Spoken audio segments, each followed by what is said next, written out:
বিসমিল্লাহির রহমানির রহিম। প্রিয় ভাই ও বন্ধুগণ, আমি এই মুহূর্তে আছি আমাদের জামালপুর জেলা ইসলামপুর থানা পোস্ট অফিস ওলিয়া বাজার এবং গ্রাম হলো সোনামুখী।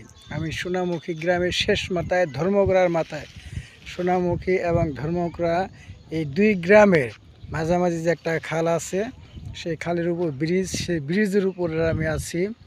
আমি ঘুরতে এসেছি এখানে, সাথে এসেছে আমার প্রিয় সহধর্মিণী স্ত্রী, দুইজনে এসেছি ঘুরতে।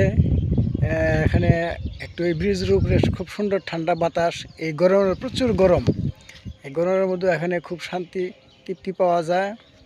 এখানে খুব ভালো লাগতেছে, ব্রিজটির উপরে বাতাস লাগতেছে। এখানে ধান কাটা শেষ, একটু মাঝে মাঝে পাট দেখা যায় পাট। আর এটা আমার পিছনে দেখতেছেন এটা হলো খাল, আর এটা হলো ব্রিজ, লম্বা একটা ব্রিজ। রাস্তাটা চিকন, 20 ফিট রাস্তা হবে আর কি। যাই হোক, আপনারা ভালো থাকবেন, সুখে থাকবেন, আপনাদের জন্য দোয়া রইল। খুদা হাফেজ। আসসালামু আলাইকুম ওয়া রাহমাতুল্লাহি ওয়া বারাকাতুহু।